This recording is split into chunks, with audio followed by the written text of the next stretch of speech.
Por otra parte, yo les había pedido el domingo, les había sugerido que leyeran unos cuantos capítulos, no sé si los leyeron, del libro del profeta Ezequiel, el capítulo 37, 38 y 39. Perfecto, muy bien.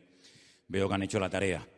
Vamos a orar un momentito en esta tarde y presentar este estudio de la palabra del Señor en oración, pidiendo como siempre su dirección. Espero que podamos aprender con este tema de profecías.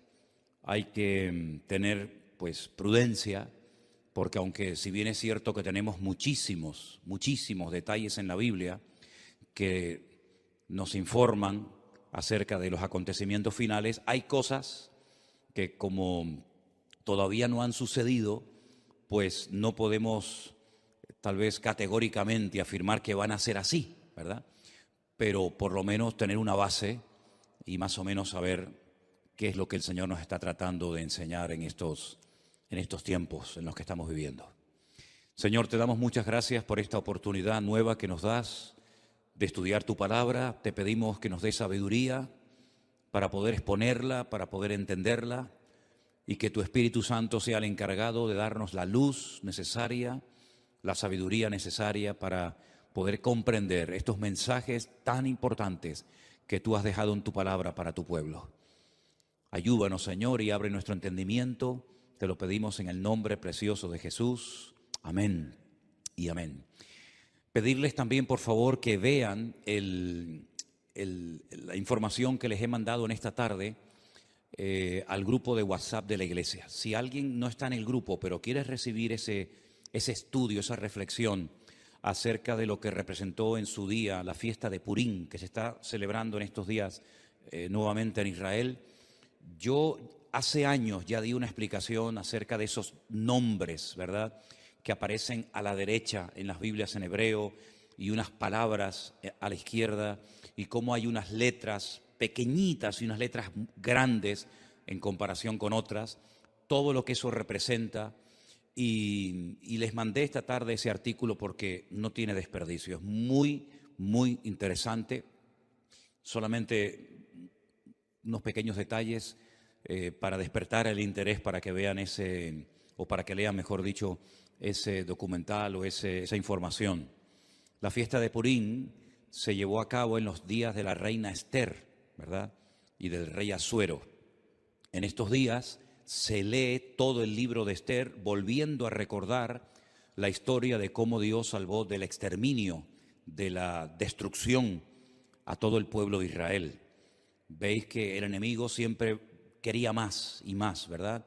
En un principio un hermano mató a otro, pero no fue suficiente. Más adelante vemos cómo el enemigo intenta, mezclar a la raza humana con aquellos engendros espirituales, ¿verdad?, con aquellas deformaciones terribles que produjeron la ira de Dios y tuvo que finalmente mandar el diluvio.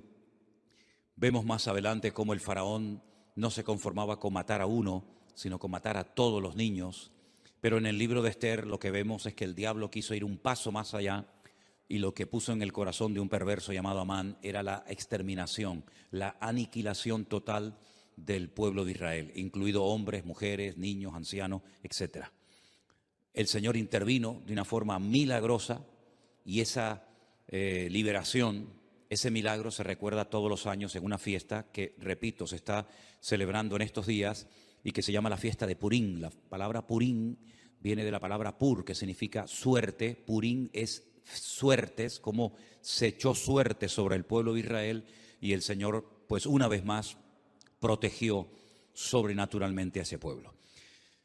Cuando se produce una matanza de los enemigos que querían destruir al pueblo de Israel, el rey Asuero, que es el marido de la reina Esther, le dice: hoy han muerto 500 hombres y los 10 hijos de Amán.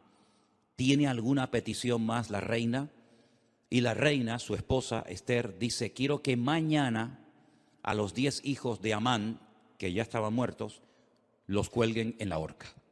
Y de ahí hay toda una explicación de esa palabra mañana, de cómo hay momentos en la que la reina Esther dice que se dirigía al rey Asuero, incluso mencionándolo por nombre, pero hay otros momentos en los que simplemente menciona la palabra rey, dando a entender de que le hacía la petición al rey, al Señor Dios Todopoderoso, y vemos cosas muy interesantes de cómo no hace mucho tiempo atrás ahorcaron también a otras 10 personas, y ese artículo que les he mandado esta tarde, yo ya lo había leído hace años, lo conocía, de hecho, les expliqué el tema de los números, de las letras en el libro de Esther, pero quiero que lo lean porque es muy interesante y una vez más, se demuestra la credibilidad de la Biblia. La Biblia es un libro matemáticamente perfecto que se adelanta en el espacio y en el tiempo, no solamente dándonos información de cosas que ocurrieron, sino de cosas que ocurrieron, pero que tienen un reflejo y una repercusión en el futuro. Y es muy interesante ese artículo y me gustaría de verdad que lo leyeran con detenimiento. Yo se lo mandé, ya digo, al grupo de WhatsApp, pero si alguien lo quiere tener y no está en el grupo, pues me das tu teléfono y yo te lo mando sin ningún problema, ¿de acuerdo? Nosotros nos vamos al libro de Ezequiel. Ezequiel era un sacerdote que había sido llevado cautivo a Babilonia. Ustedes saben que las tribus del norte que formaron un país y adoptaron el nombre Israel y decidieron que Siquén, la actual Nablus, fuera la capital del reino del norte, fue arrasado tiempo antes de que Nabucodonosor decidiera atacar las tribus del sur. Las tribus del sur, cuando hablo de las tribus del sur, me refiero a la pequeña tribu de Benjamín y a la tribu de Judá, que permanecieron un siglo y pico más en el territorio de Israel. También fueron sacadas de la tierra, fueron llevadas al cautiverio por Nabucodonosor 70 años, y estas dos tribus después retornan. Y ese retorno, todo lo que hicieron, la reconstrucción del templo, de la ciudad, de las murallas, etcétera, pues se nos relata en el libro de Esdras y en el libro de Nehemías, que algunos creen que era un solo libro, no dos, como tenemos nosotros en nuestras Biblias, el libro de Nehemías y el libro de Esther. Se creen que los dos formaban un solo tomo, un solo libro. Pero bueno, independientemente de eso, vemos que Ezequiel está en el cautiverio y él estando en Babilonia, el Señor le revela una serie de cosas acerca de su pueblo. A través de una serie de sueños, de visiones, le muestra el retorno del pueblo de Israel, cómo volverían, y la ciudad de Jerusalén volvería otra vez a ser habitada, etcétera, etcétera. Pero aparte de eso, Ezequiel recibe una serie de revelaciones acerca del futuro, no para su época. Vimos el otro día, por ejemplo, el domingo, que algunas visiones, algunas profecías que recibió Daniel, las escribía, pero el Señor le decía, séllalas, porque esto no es para tu tiempo, esto es para los tiempos finales. Bueno, en cierto sentido también pasó algo parecido con Ezequiel. Ezequiel recibió profecías e información acerca de los últimos tiempos que él no vio durante su ministerio, durante su vida, el cumplimiento de estas palabras. El capítulo 38 y 39 de Ezequiel, digamos que van unidos, porque el 39 es una prolongación de lo que comienza a revelarle el Señor a Ezequiel, y el capítulo comienza diciendo así: vino palabra de Dios diciendo, hijo de hombre. Esta expresión, hijo de hombre, es la forma como el Señor se dirigía y llamaba siempre al profeta Ezequiel.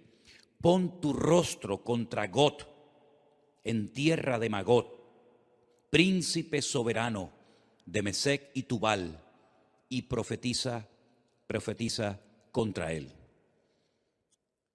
Vamos a ir haciendo pausas según vayamos leyendo, porque hay algunas cosas que tengo que ir diciendo por el camino para que entendamos ciertas y determinadas cosas.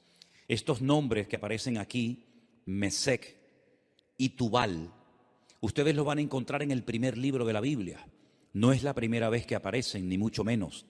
Concretamente en Génesis capítulo 10, versículo 2, nos dice que Mesec y Tubal eran hijos de Jafet. ¿Quién era Jafet? Uno de los tres hijos de Noé. Noé tuvo a Sem, Can y Jafet. Bueno, pues Jafet tuvo una serie de hijos y uno se llamó Mesec y otro se llamó Tubal. Eran nietos, en este caso serían nietos del patriarca o del personaje de Noé. Es muy interesante ver cómo los hijos de Noé, Sem, Can y Jafet, se fueron por diferentes partes del mundo, ¿verdad? Y conquistaron territorios y tierras. Y bueno, vemos que los europeos tienen un origen, los africanos tienen otro, y cada nación pues tiene un origen diferente, ¿verdad? Y todo procede de los tres hijos de Noé, Sem, Can y Jafet. Los cananeos, que son los descendientes de Can, nieto de Noé, pues se fueron a lo que conocemos hoy en día como Israel, ¿verdad? Y allí ese país se llamaba en el principio Canaán. Y el Señor sacó a su pueblo de la esclavitud en Egipto para llevarlos a Canaán, donde vivían los cananeos. Y los cananeos, ese país estaba habitado por una serie de países, de reinos, de naciones. La mayoría de ellos los conocemos por nombre. Allí estaban los filisteos, aunque no eran de Canaán. Los filisteos venían de la isla de Creta y decidieron ocupar la costa de lo que hoy en día conocemos como Israel, y ocuparon ciudades pues tan emblemáticas y tan conocidas como por ejemplo Gaza, que todavía se sigue llamando igual, Asdod, Askelón, Gat, Ecrón. Los filisteos, digamos, que vivían en la costa. Los jebuseos eran los que vivían en el monte Moriah, los que vivían en lo que sería Jerusalén. Y bueno, allí estaban los moabitas, los eteos, etcétera, etcétera. Y eran naciones que no les correspondía habitar en aquel lugar, e Israel tenía que expulsarlos de su tierra.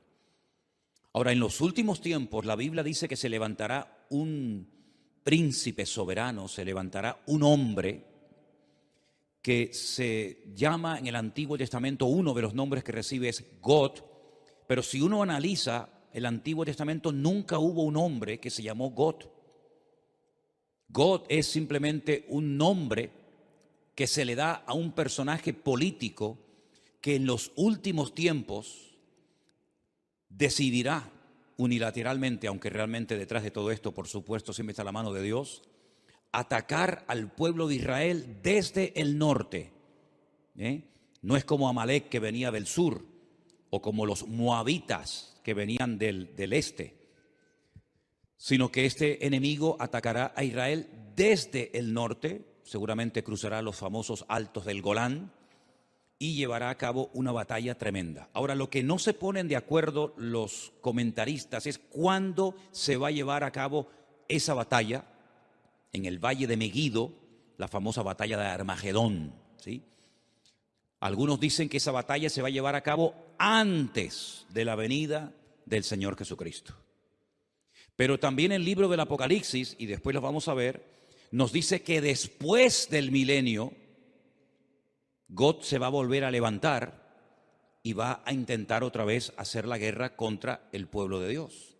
Entonces, algunos dicen que es una guerra que se va a llevar a cabo antes y después. Otros dicen que solamente antes, otros dicen que solamente después. En fin, hay diferentes opiniones. Pero vamos a seguir leyendo. Este personaje, que la Biblia en esta ocasión lo llama God, que es el príncipe de estas tierras que ocuparon los nietos de Noé, llamados Mesec y Tubal, dice el Señor: yo estoy contra ti, oh God, príncipe soberano de Mesec y Tubal. Te quebrantaré y pondré garfios en tus quijadas, y te sacaré a ti y a todo tu ejército, caballos, jinetes y todo, de todo en todo, equipados, gran multitud con paveses y escudos, teniendo todos ellos espadas. Y ahora menciona a tres naciones: Persia, Cus y Fut, con ellos, todos ellos con escudo y yelmo. Gomer y todas sus tropas, la casa de Togarma, de los confines del norte y todas sus tropas, muchos pueblos contigo. Es decir, God, digamos que es el líder, el representante, el que aglutina a un montón de naciones que lo van a apoyar con el objetivo de subir y atacar al pueblo de Israel. Ahora, estas naciones que se mencionan en el versículo 5, Persia, Cus y Fut, ustedes tienen que saber de quiénes se trata, para que sepan qué naciones en los últimos tiempos se van a juntar a estos ejércitos, ¿verdad?, internacionales, con el objetivo de atacar al pueblo de Israel. En cierto sentido es como una especie de confederación, es un montón de naciones que se juntan. No es la primera vez que muchas naciones se juntan para atacar a un enemigo en común. Por ejemplo, en la Segunda Guerra Mundial se juntaron muchas naciones para atacar a los nazis, que en aquel momento eran los que estaban, digamos, controlando Europa. Durante la famosa Guerra de los 6 días y otras guerras que se han llevado a cabo en este último periodo en Israel, ha habido muchas naciones árabes que se unieron para pelear contra Israel. No es nada nuevo, ¿verdad? Son naciones que entre ellos se pelean, entre ellos tienen también sus discrepancias, pero como tienen un enemigo en común, que en este caso es Israel, y todos quieren tomar parte de la ciudad de Jerusalén, se unen para pelear como si fueran un solo ejército. Pero realmente no es un solo ejército, sino son muchos ejércitos, muchos soldados que se juntan con un objetivo en común. El versículo 5 habla de Persia. Persia es el país de Irán. Ustedes saben que hasta el otro día a Irán se le conocía como Persia. Así que los iraníes no son árabes, son de origen persa. Así que Irán, qué curioso, ¿no? Se está hablando últimamente mucho acerca de este país. Irán también apoyará a Gog con el objetivo de atacar y destruir al pueblo de Israel. Así que ya tenemos identificado quiénes son los persas. Cus es un país de África, Etiopía. Ustedes saben que Moisés fue criticado por su propia hermana Miriam porque se casó con una mujer cusita. Los cusitas eran o son de Etiopía. Así que Cus, en aquel tiempo, era Etiopía, actualmente tiene otro nombre, y Fut es el país de Libia, un país que está en el norte de África. Como pueden comprobar, estamos hablando de naciones del norte de Israel, estamos hablando de naciones africanas, estamos hablando de la nación de Libia.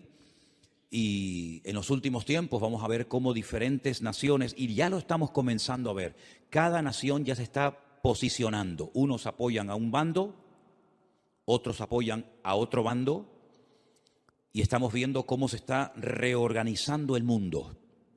Unos a favor de estos por los motivos que sea, otros a favor de estos por sus propios intereses, pero vamos a ver en los últimos tiempos cómo van a ocurrir cosas muy rápidos en la economía y en otras circunstancias, que lo que van a hacer es que cada país, por pequeño o grande que sea, por influyente o poco influyente que sea, va a buscar dónde acomodarse, a quién apoyar y bajo qué paraguas me pongo. Si bajo el paraguas de Oriente, bajo el paraguas de Occidente, y estamos viendo. Solamente hay que ver un poquito los medios de comunicación y conocer un poco de la Biblia para darnos cuenta cómo el mundo se está reubicando, ¿verdad? Y vamos a ver cosas muy interesantes. Así que esas 3 naciones ya las hemos identificado. Después, más adelante, pues a lo largo del capítulo, vemos cómo esta batalla se va a llevar a cabo en ese valle que hemos estado recientemente visitando, un valle realmente precioso, el valle de Megiddo, un valle inmenso. Se va a llevar a cabo una batalla como jamás en la historia se ha llevado ninguna batalla. El hombre parece que no aprende. Cuando terminó la Primera y la Segunda Guerra Mundial, muchas personas dijeron, bueno, después de estos conflictos ya hemos aprendido que en una guerra nadie gana, sino que todos pierden. Por lo tanto, no tiene ningún sentido que los pueblos, que las naciones se sigan enfrentando la una con la otra, pero vemos que el hombre no aprende. Vemos que de vez en cuando salta por algún sitio, salta por algún otro lugar. Esa batalla va a ser tan terrible, no vamos a leer los 2 capítulos porque ya ustedes los han leído, pero el objetivo de todo esto es que Dios va a permitir, Dios va a atraer a todas estas naciones que odian al pueblo, al Estado de Israel, para que Él demuestre su poder y quede definitivamente claro de una vez por todas que Él es el Rey de Reyes y el Señor de los Señores, y que a su pueblo nada ni nadie lo puede destruir. Todos los imperios, y podríamos hacer una lista enorme, todos los imperios, todos los países, todas las naciones que han intentado con todas sus fuerzas destruir al Estado de Israel prácticamente o han desaparecido o no son prácticamente nada en el tiempo presente. Miren ustedes, por ejemplo, el imperio egipcio, no queda absolutamente nada de él, los babilónicos, los persas, los medos, los griegos, los romanos, diferentes imperios que a lo largo de la historia se propusieron arrasar a este pueblo, porque este pueblo no solamente es un pueblo, no solamente son personas, sino que representa una serie de valores, una serie de principios y sobre todo representa que hay un Dios detrás de esa nación, que hay una Biblia, que hay una palabra de Dios detrás de esa nación, y lo que el enemigo no quiere bajo ningún concepto es que Dios sea reconocido como el soberano de todas las naciones de la tierra. Ahora bien, cuando termine esa batalla tremenda en el Valle de Meguido, sí me gustaría leer a partir del versículo 4 del capítulo 39, donde dice: sobre los montes de Israel caerás tú y todas tus tropas, y los pueblos que fueron contigo, a aves de rapiña de toda especie y a las fieras del campo te he dado por comida. Es muy interesante, cuando estuvimos recientemente ahora hace unas semanas en Israel, que la ruta migratoria más importante de aves en Europa pasa por el Valle de Meguido. El año pasado pasaron 2 billones con B, 2 billones de aves migratorias por el Valle del Jordán, cruzando todo el Valle de Meguido y viniendo cigüeñas, águilas y un montón de aves a Europa y al norte de África, huyendo del frío en las rutas migratorias. Hay un ave de rapiña que son los milanos, que parece como si fuera un águila, que tienen la cola como en forma de horquilla, que en España estaba prácticamente extinguido. Nosotros hemos visto a centenares y a centenares de milanos, que son como un aguilucho grande, revoloteando en el Valle del Jordán hasta hace unas semanas atrás. Es muy interesante ver cómo las aves de rapiña, que tienen su ruta migratoria por ese valle, dice que son llamadas para que coman las carnes de reyes, de príncipes, de soldados, de generales, de comandantes que van a intervenir en ese campo de batalla. Es realmente interesante. Sobre la faz del campo caerás, verso 5, porque yo he hablado, dice Jehová el Señor. Enviaré fuego sobre Magog y sobre los que moran con seguridad en las costas, y sabrán que yo soy el eterno Dios. Haré notorio mi santo nombre en medio de mi pueblo Israel, y nunca más dejaré profanar mi santo nombre, y sabrán las naciones que yo soy Jehová, el Santo de Israel.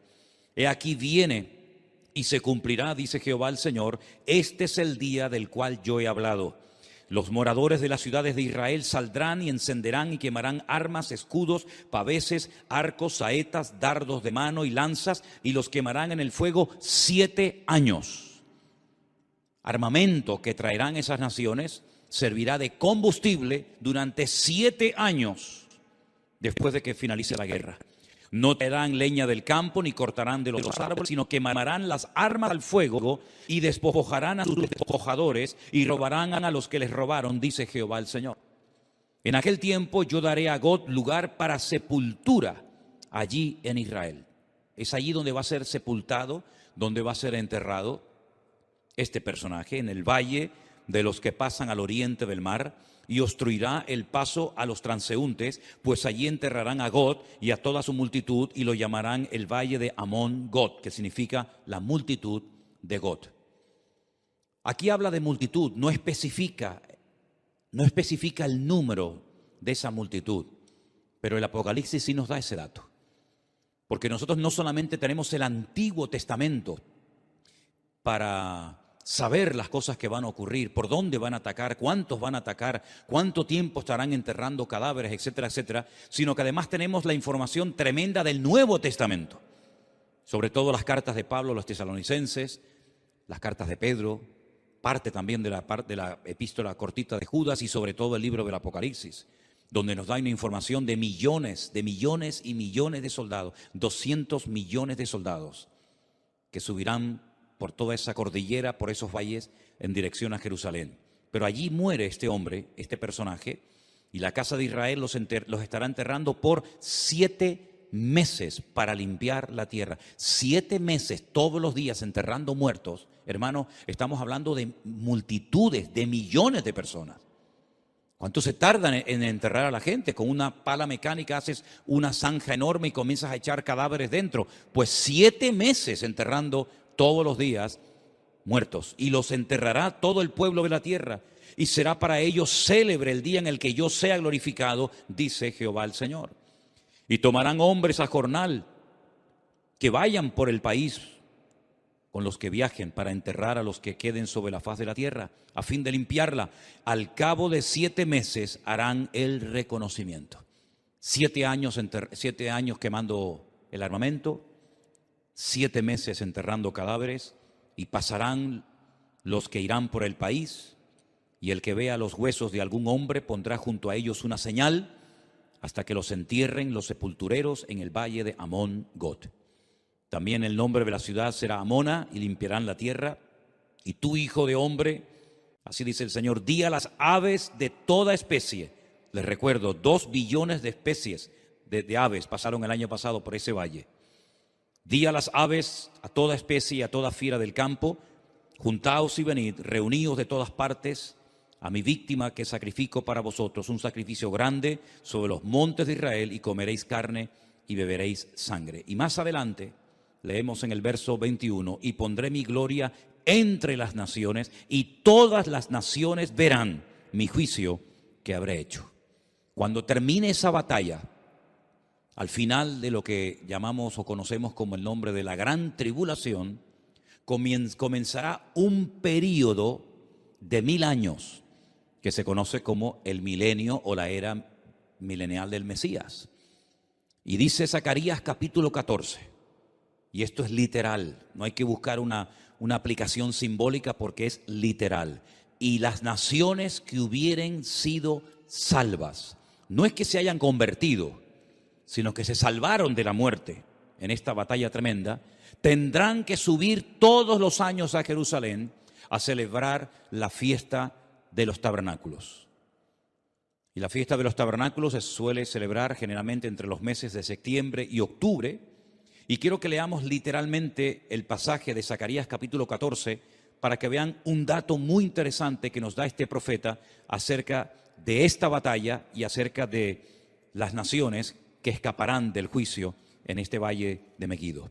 En Zacarías, el capítulo 14, dice así, a partir del verso 1, he aquí el día del Señor viene, y en medio de ti serán repartidos tus despojos. Está hablando de la misma batalla, está hablando del mismo tiempo, del mismo acontecimiento, pero 2 profetas diferentes. Uno, Ezequiel en Babilonia, y ahora Zacarías. Y dice, porque yo reuniré a todas las naciones para combatir contra Jerusalén.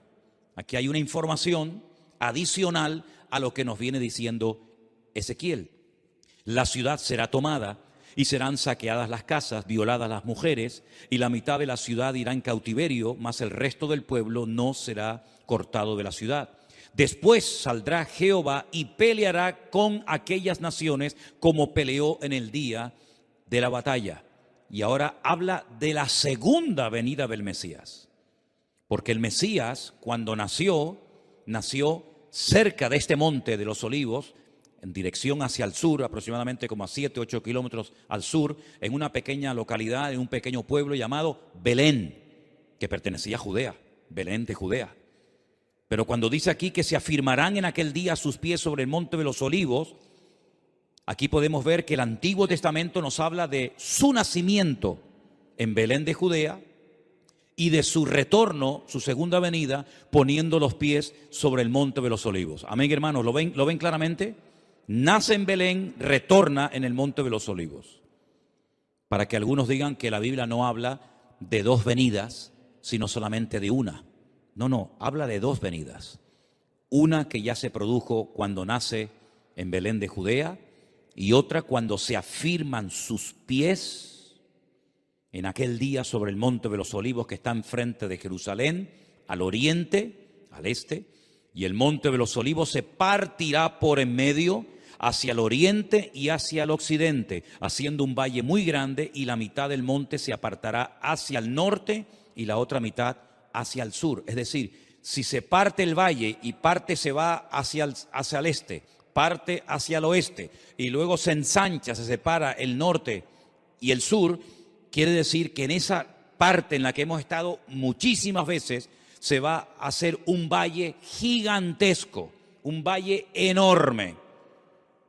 Ahora mismo entre el monte Moriah, donde antiguamente estaba el templo, y donde está el monte de los olivos, hay un barranco, hay como si fuera un barranco que se llama el famoso torrente de Cedrón, pero no tiene ni punto de comparación lo ancho que será ese valle cuando el Señor ponga sus pies sobre el monte de los olivos.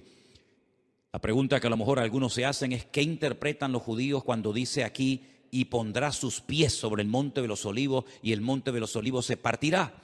Bueno, ellos dicen que cuando venga el Mesías, que no creen que vengan del cielo, pues ellos dicen y opinan que cuando venga el Mesías, la expresión "y pondrá sus pies sobre el monte de los olivos" significa, es una expresión como decir "y vendrá con autoridad", pero no lo interpretan como algo literal.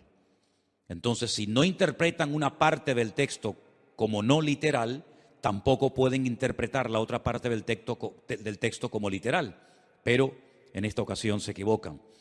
Dice que huiréis al valle de los montes, porque el valle de los montes llegará hasta Asal.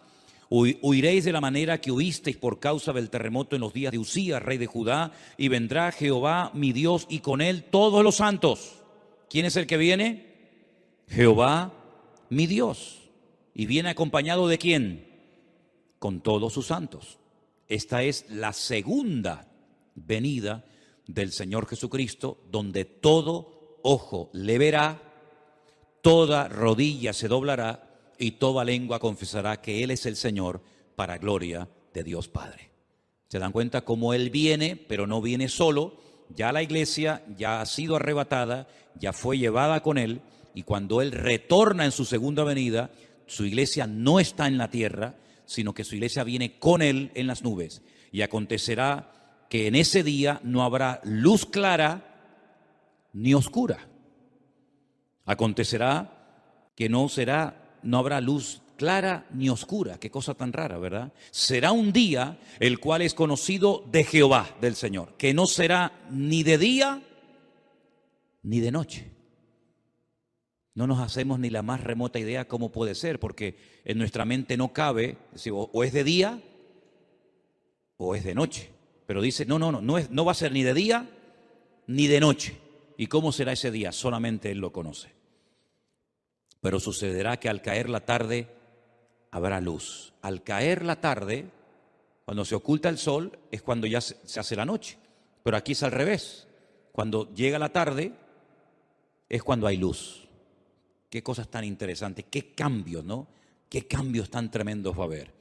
Acontecerá también en aquel día que saldrán de Jerusalén aguas vivas como ríos. ¿Saben que hay un barrio en Jerusalén por el cual hemos caminado muchísimas veces, que es el barrio de las 100 puertas, el barrio de los ultraortodoxos judíos, el barrio de Mea Sharim, las 100 puertas, que han descubierto que por debajo de ese barrio corren ríos de agua tremendos, como aguas subterráneas?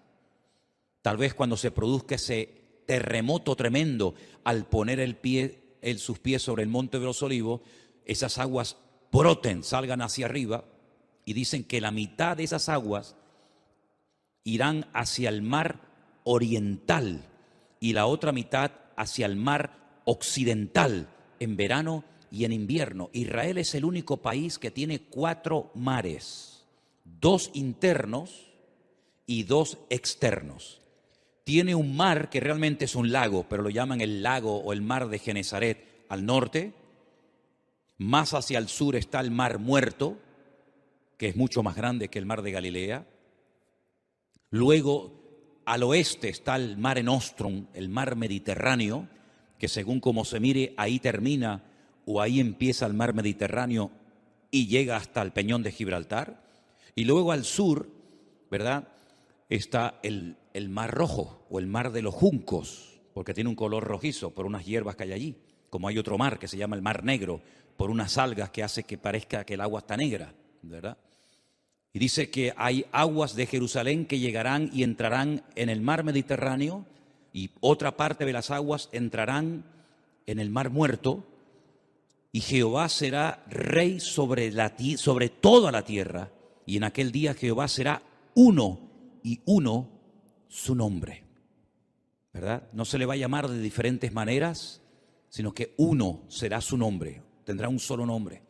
Y toda la tierra se volverá como llanura desde Geba hasta Rimón, al sur de Jerusalén, y ésta será enaltecida y habitada en su lugar desde la puerta de Benjamín hasta el lugar de la puerta primera, hasta la puerta del ángulo, y desde la torre de Anael hasta los lagares del rey. Y morarán en ella, y no habrá nunca más maldición, sino que Jerusalén será habitada confiadamente. No estamos haciendo referencia a la nueva Jerusalén, que es la que Juan recibe en revelación y que nos cuenta cómo es en el capítulo 21 y el capítulo 22 del libro del Apocalipsis. Esta no es la nueva Jerusalén, esta es la Jerusalén renovada, transformada, pero terrenal, ¿verdad?, en la cual Cristo, con todo su pueblo, sus hijos, estará reinando durante 1000 años. Pero no es la nueva Jerusalén de las calles de oro, las puertas de perla, etcétera. Pero se vivirá en esa ciudad. Y esta será la plaga con la que herirá Jehová o el Señor a todos los pueblos que pelearon contra Jerusalén. Eso no lo dice Ezequiel. Ezequiel dice que las tropas de Gog, o del anticristo, si lo prefieren así, quieren atacar y destruir Israel, pero dice que morirá, que será enterrado en Israel, pero no dice cómo morirán las personas en el campo de batalla. Pero Zacarías sí. Zacarías sí recibió el dato, la revelación de cómo morirían. Dice que será como una especie de plaga. Esta será la plaga con la que Jehová herirá a todos los pueblos que pelearon contra Jerusalén. Escuchen, la carne de ellos se corromperá estando ellos sobre sus pies. Están de pie, no están sentados ni acostados, están de pie, peleando, batallando. Se consumirán en las cuencas sus ojos, y la lengua se les deshará en su boca. ¿Esto qué es? ¿Un ataque bacteriológico? ¿Un ataque nuclear? Pero esta será la forma como morirán esas personas que fueron a atacar a Jerusalén. Acontecerá en aquel día que habrá entre ellos gran pánico enviado por Dios, y trabará cada uno de la mano a su compañero y levantará su mano contra la mano de su compañero. Se matarán entre ellos, se pelearán entre ellos, se matarán entre ellos. Increíble, ¿eh? Judá también peleará en Jerusalén, y serán reunidas las riquezas de todas las naciones de alrededor, oro, plata, ropas de vestir en gran abundancia. Así también será la plaga de los caballos, de los mulos, de los camellos, de los asnos y de todas las bestias que estuvieren en aquellos campamentos. Todos los que sobrevivieren de las naciones que vinieron contra Jerusalén, aquí hay un dato muy importante, subirán de año en año para adorar al Rey, a Jehová de los ejércitos, a celebrar la fiesta de los tabernáculos. Todos los años tendrán que subir. ¿Por qué la fiesta de los tabernáculos y no otra fiesta? Porque las 3 fiestas de obligatorio cumplimiento que recibió el pueblo de Israel, que son Pascua, Pentecostés o Shavuot y la fiesta de los tabernáculos, las 2 primeras ya tuvieron un cumplimiento profético en la vida del Señor Jesucristo. Dice Pablo, Él es nuestra Pascua. Jesús fue sacrificado, fue crucificado, murió en la fiesta de Pascua. El cordero que se mataba, al cual no se le podía partir ningún hueso en la fiesta de la Pascua, tipifica, representa al Cordero de Dios que quita el pecado del mundo, que es nuestro Señor Jesucristo. La fiesta de las semanas, o Shavuot, o Pentecostés, como la conocemos nosotros, ya tuvo su cumplimiento profético. Fue el día que el Señor decidió derramar de su Espíritu Santo sobre las 120 personas que estaban en aquel aposento, en aquella casa, y comenzaron a hablar en otras lenguas y comenzaron a evangelizar a miles de personas que se convirtieron en aquel día. Pero la fiesta de los tabernáculos no ha tenido un cumplimiento profético en Cristo. Pero dice en el libro del Apocalipsis que cuando Él venga, Él pondrá su tabernáculo entre los hombres. Y su tabernáculo, su suká, es nada más y nada menos que su misma presencia. Él nació en la fiesta de los tabernáculos y Él exigirá que en la fiesta de los tabernáculos todas las naciones que hubieren sido salvas tienen que subir de año en año a Jerusalén, a adorar al Rey, a Jehová de los ejércitos, y el que no suba, dice la Biblia en el verso 17, no vendrá sobre ellos lluvia. ¿Qué les parece? Si la familia de Egipto no subiere y no viniere, sobre ellos no habrá lluvia. Vendrá la plaga con la que el Señor herirá a las naciones que no subieren a celebrar la fiesta de los tabernáculos. Esta será la pena del pecado de Egipto y del pecado de todas las naciones que no subieren para celebrar la fiesta de los tabernáculos. Así que cuando nosotros decimos que lo mejor y lo peor está por venir, es cierto, queridos hermanos. Cosas tremendas que hemos leído en esta noche, por lo menos en parte, y otras que no hemos leído, tienen que suceder en algún momento. ¿Quién nos iba a decir a nosotros que íbamos a ser protagonistas de ciertas y determinadas cosas que ya han visto y están viendo nuestros ojos cada día? Yo les recuerdo que hace 2 años, solamente 2 años, no se hubiera podido celebrar aquí este culto, porque estábamos todos confinados, encerrados en nuestras casas.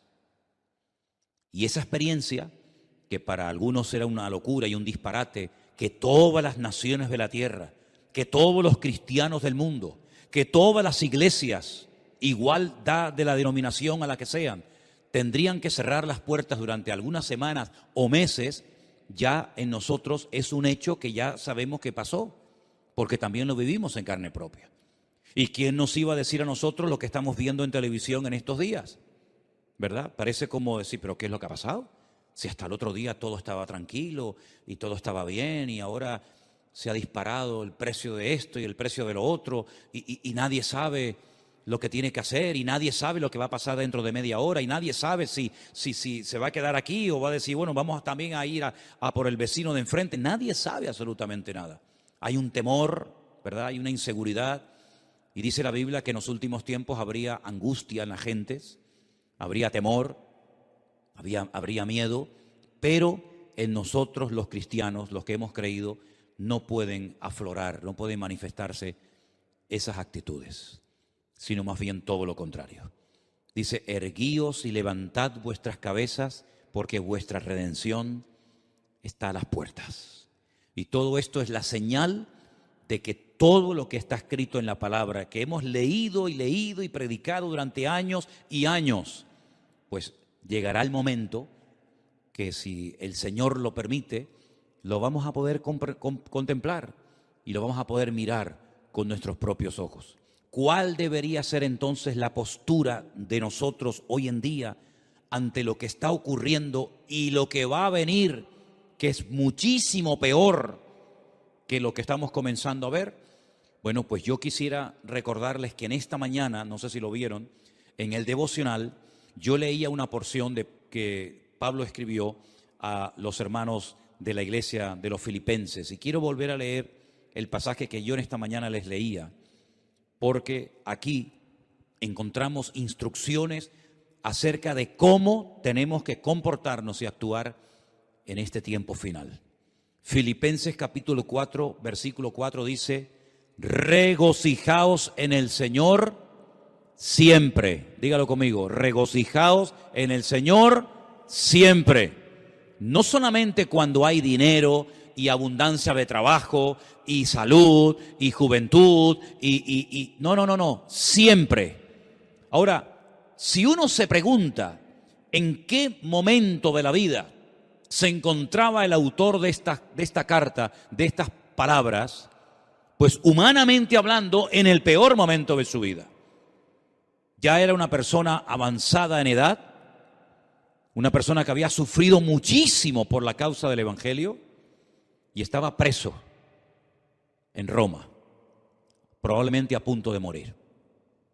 Algunos especulan que si Pablo logró salir de ese encarcelamiento y luego otra vez lo volvieron a meter, me da exactamente igual. Lo que está bien claro es que esta carta, junto con otras 3 más, se escribió desde una cárcel en Roma, que no era una cárcel como las que vemos a veces en televisión, que ocupan los ricos o los poderosos, que parecen que son hoteles de 5 estrellas, sino una mazmorra, sin luz, sin agua, con una comida seguramente malísima, con frío, donde él dice que todos le habían abandonado. Es increíble, ¿no? Un hombre que fue de una bendición tan grande para miles y miles de cristianos, y lo sigue siendo hasta nosotros hoy en día, ¿verdad? Y que lo dejaran solo, dice, solo Lucas está conmigo. Nadie se quedó a su lado, nadie, incluso algunos se marcharon hasta causándole problemas en el peor momento de su vida. Dice, pero el Señor estuvo a mi lado y me dio fuerzas y me libró de la boca del león, y me librará y me preservará para su reino celestial. Gloria a Dios. Y es ahí, en esa cárcel, solo, donde dice, regocijaos en el Señor siempre. Y por si no ha quedado lo suficientemente claro, otra vez lo repito, otra vez lo digo, regocijaos, que es mucho más que alegraos. Vuestra gentileza sea conocida de todos los hombres. El Señor está cerca. Fíjate cómo asocia la venida del Señor con el regocijo que tiene que tener un creyente ante este acontecimiento tremendo que estamos esperando. El Señor viene pronto, por lo tanto regocijaos. Por nada estéis afanosos. Fíjate quién está hablando, y de dónde está hablando. Por nada estéis afanosos. Él no pide, hermanos, por favor, oren para que el Señor me saque de aquí. Hermanos, por favor, oren para que no me maten. Hermanos, por favor, oren para que no me torturen. En ningún momento sus peticiones van en esta línea, sino que a veces cuando pide oración es para seguir predicando la palabra, para seguir ganando almas para Cristo. No le da lugar a la tristeza, a la depresión. Por eso yo digo una cosa, hermanos, y lo digo para todos, y también para mí, por supuesto. Cualquier cosa que podamos estar padeciendo no tiene ni punto de comparación con lo que este hombre estaba padeciendo y con lo que otros hermanos en este momento, otros hermanos nuestros en este momento estén padeciendo. A veces nos comportamos como niños, nos enfadamos, perdemos la paz, el equilibrio por cosas insignificantes, ¿verdad? Y nos derrumbamos y nos venimos abajo y parece como que nos han quitado el chupete y nos han quitado el juguete. Y lo que estamos pasando nosotros, ¿qué es lo que estamos pasando nosotros? Díganme. Veía unas imágenes tremendas de una chica joven en este país que está pasando este conflicto, a punto de parir, a punto de dar a luz. Yo decía, Dios mío, una chica joven a punto de parir, que sabe que si sale a la calle probablemente no regrese o no pueda llegar al hospital a tiempo. ¿Qué es lo que estamos pasando nosotros, hermanos? Nada, absolutamente nada. Y aún así, a veces nos quejamos. Y la Biblia dice, por nada estéis afanosos, sino sean conocidas vuestras peticiones delante de Dios, en toda oración, ruego, pero con acción de gracias. Siempre con las gracias por delante. Y la paz de Dios, que sobrepasa todo entendimiento, guardará vuestros corazones y vuestros pensamientos en Cristo Jesús. Qué tremendo, ¿no? Qué tremendo, qué palabras de aliento, qué palabras de ánimo. Y después dice, por lo demás, hermanos, si esto no les llega, por si acaso esto se les queda corto y dice, bueno, está bien, pero hay más. Todo lo que es verdadero, todo lo honesto, todo lo justo, todo lo puro, todo lo amable, todo lo que es de buen nombre, si hay virtud alguna, si algo digno de alabanza, en esto pensad. Cualquier pensamiento que no cumpla con estos requisitos, no lo admita, no le dé lugar ni a palabras, ni a pensamientos, ni a actitudes, ni a conversaciones que no sean honestas, que no sean de buen nombre, que no glorifiquen al Señor, ni un minuto de mi tiempo. Y termina diciendo, y lo que aprendisteis, y recibisteis, y oísteis, y visteis en mí, esto haced, y el Dios de paz estará con vosotros. La paz del creyente en este tiempo tiene que estar por encima de cualquier circunstancia, por encima de cualquier mala noticia, por encima de cualquier prueba. La paz del Señor guardará nuestros corazones y pensamientos en Cristo Jesús, Señor nuestro. ¿Cuántos dicen amén? No permitas que nada ni nadie te robe la paz de tu corazón. Si ves que la estás perdiendo, la paz, a lo mejor es que estás oyendo y viendo demasiado lo que no tienes que ver ni oír tanto. Y te hace falta más Biblia. Porque cuando falta paz es porque falta Biblia en tu corazón. Pero cuando hay abundancia de palabra, cuando hay abundancia de presencia del Señor y de su palabra en nuestras vidas, no hay lugar a la angustia, al desánimo, a la depresión. ¿Por qué? Porque yo sé en quién he creído. Y mi confianza está puesta 100% en el Señor. Y yo sé que me puedo regocijar y puedo tener paz y puedo dar gracia y puedo darle ánimo a los que están desesperados. Porque dicen que las consultas a los psiquiatras, a los psicólogos han aumentado porque la gente está como en un bucle y no saben cómo salir. Antes era la pandemia, ahora es no sé qué y mañana será no sé cuánto. Y siempre parece que salimos de una desgracia para meternos en otra. El mundo va así. Pero sin embargo nosotros los cristianos podemos cada mañana levantarnos y decir, Señor, es verdad, no tengo tanto dinero como tenía tiempo atrás. No tengo tal vez el trabajo que me gustaría tener. No tengo esto, no tengo lo otro, pero te tengo a ti. Y teniéndote a ti, lo tengo todo. Porque el Señor es mi pastor y nada me faltará. ¿Cuántos dicen amén? Cierra tus ojos en esta tarde, ahí donde estás. Repito, no permitas que nada ni nadie te robe la paz de tu corazón. Al Señor le costó la vida derramar su sangre en una cruz para que tú y yo hoy en el siglo XXI, con la que está cayendo, pudiéramos vivir en paz permanentemente. Y te doy gracias, Señor, porque tú nos das la paz no como el mundo la da, sino que la paz tuya es la verdadera, la auténtica, la genuina, la que anhela nuestra alma.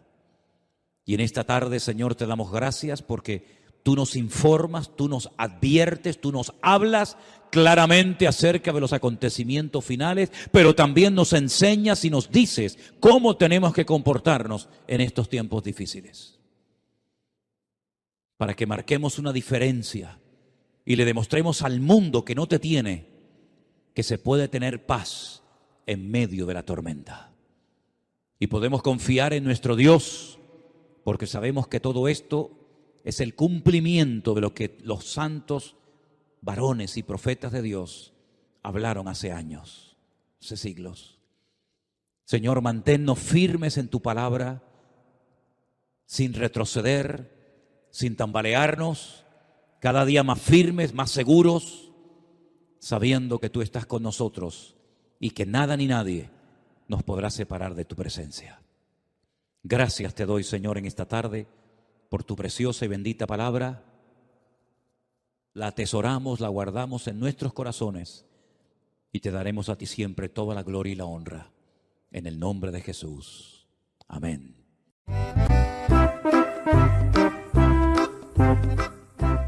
Personas sensibles, las personas abiertas a todo, que todo vale y todo es bonito, son las personas, son los candidatos perfectos para que en los últimos tiempos, en un momento determinado, puedan ser utilizados por el mismo diablo sin darse cuenta. Fijaros que incluso ha habido personas con una gran comunión, con una gran relación con el Señor, que en un momento determinado hasta el diablo los usó y no se habían dado cuenta. Una de las personas que más cerca vivió del Señor durante su ministerio terrenal fue sin lugar a dudas el apóstol Pedro. Pedro fue un hombre que vivió muy cerca del Señor. Fue uno de sus discípulos, fue uno de sus hombres de confianza, junto con otros.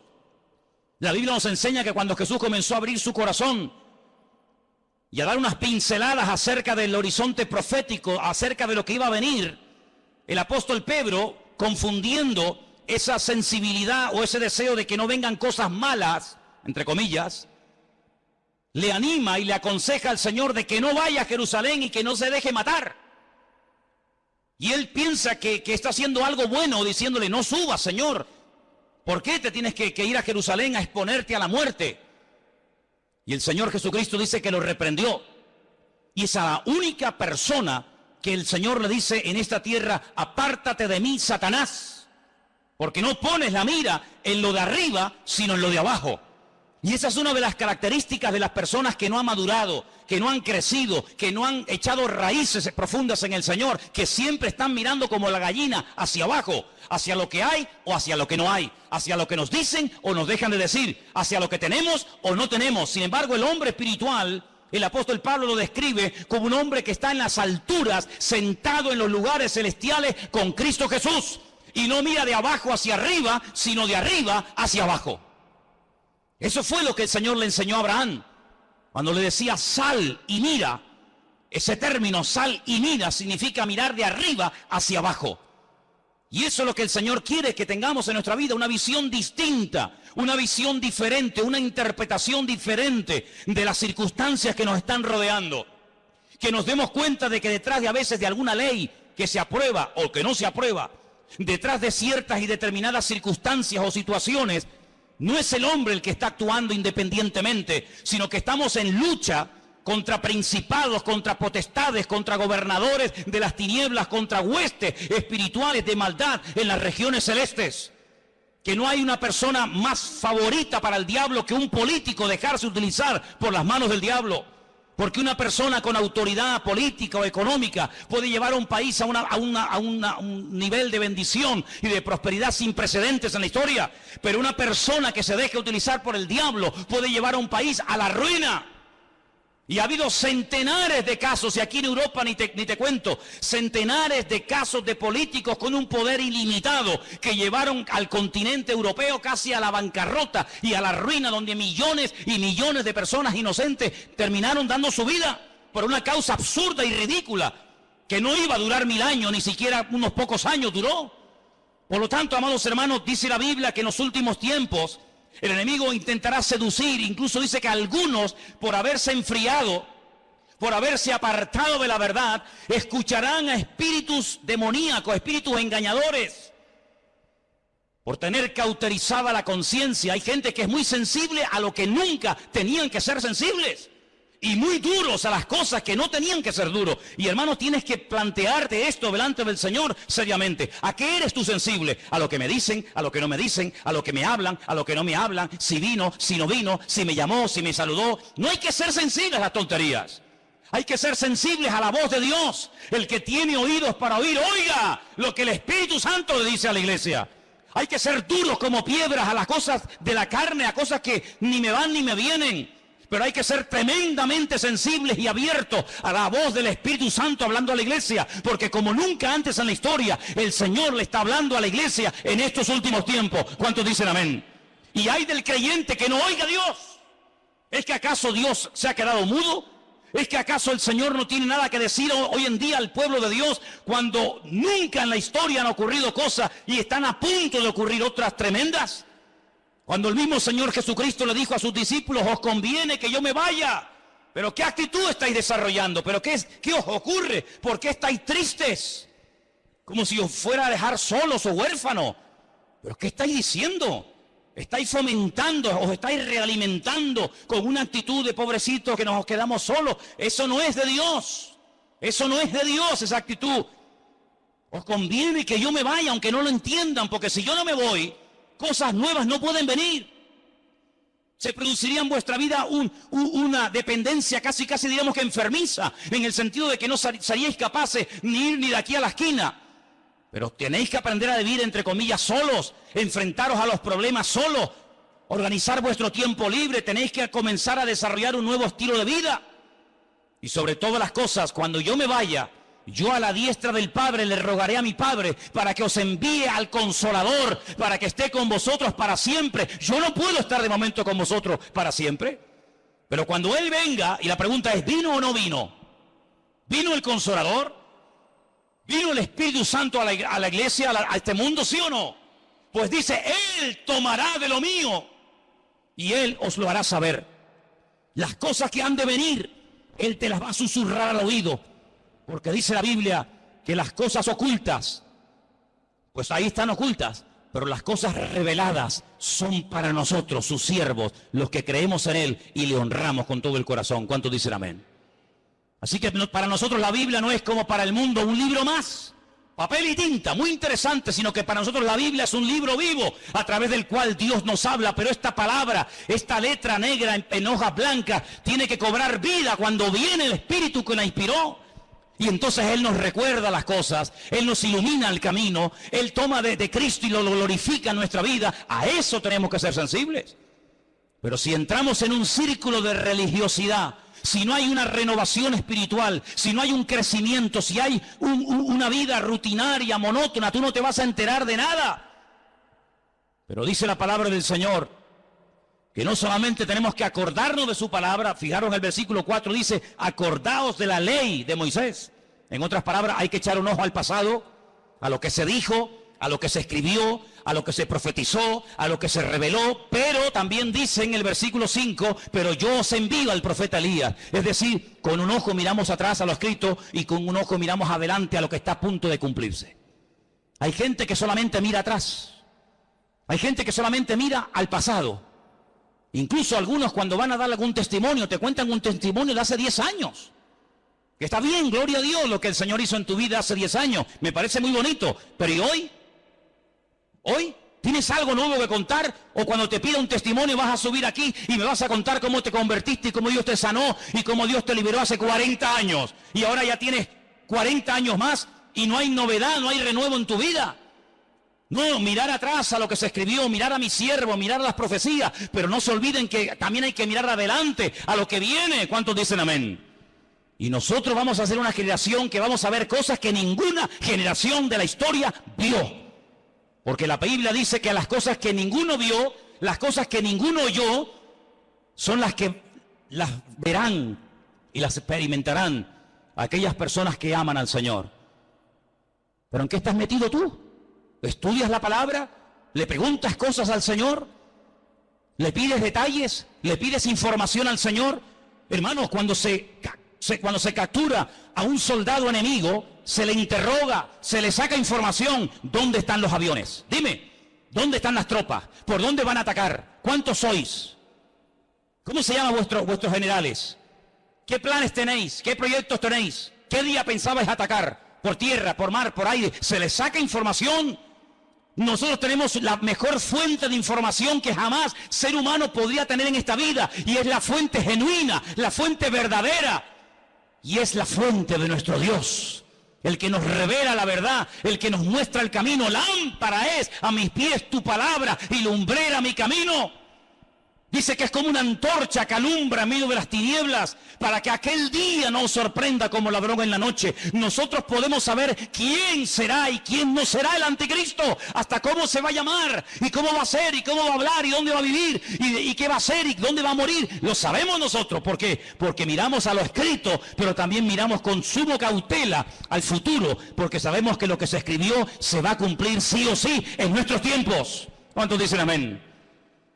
Pero si gastas más tiempo en ver Supervivientes, El Gran Hermano y todas esas sandeces y estupideces que tienen a la gente atontada, incluso a muchos de ustedes que los tienen atontados, perdidos, que os sabéis el nombre de todos los golfos y golfas de este país, que no han pegado un palo al agua en la vida, que viven del cuento, de plató en plató, de mentira en mentira, de engaño en engaño, que no han hecho nada, ni han estudiado, ni han trabajado, sino que se acostaron con uno y viven de lo que del pecado que hicieron. Si solamente dedicáis tiempo a eso y no a la palabra de Dios, aquel día a muchos de ustedes les va a sorprender como ladrón en la noche.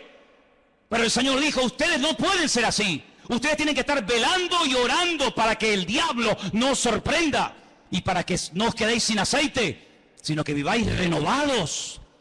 Ahora, ¿qué ocurre con este pueblo? Entró en una actitud muy peligrosa y contagiosa. Dejadme que os diga algo. La salud no se contagia. Usted está sano y se junta un enfermo y su salud no contagia, no contagia en el buen sentido de la palabra a ningún enfermo. Y aquí tenemos un gran enfermero entre nosotros que nos lo podría decir, y tenemos hermanos que entienden de esto. Usted va a un hospital, usted está sano, no tiene ninguna enfermedad, no tiene ningún problema, su salud no se transmite a nadie. Pero cuidado, hay algunas enfermedades que si no tomamos medidas preventivas, sí nos pueden ellos contaminar a nosotros. ¿Sí o no? Es una cosa increíble, ¿no?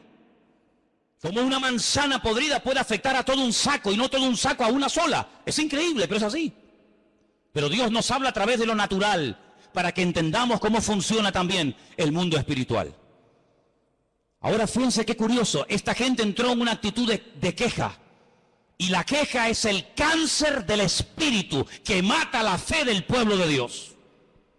Cuanto más se queje, más oportunidades tendrá el enemigo para afectarle su fe, para desconectarle del Señor, para nublarle la visión, para sacar conclusiones equivocadas, para ver lo que no es y no ver lo que sí es. La queja es un pecado terrible que ha afectado a millones de seres humanos, pero lamentablemente de ministerios, de líderes de alabanza, de líderes de jóvenes y de creyentes en toda la faz de la tierra. Y a veces hablas con un creyente y habla exactamente igual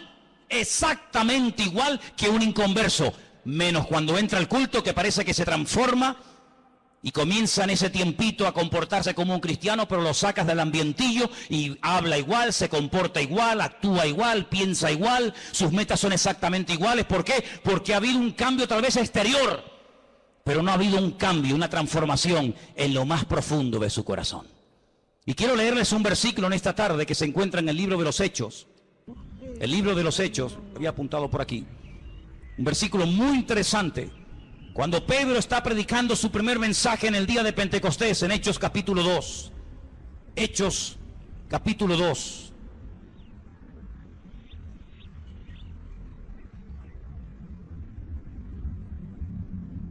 ¿Lo tienen, hermanos?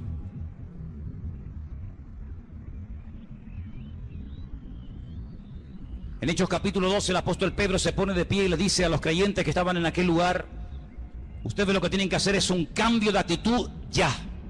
Versículo 38.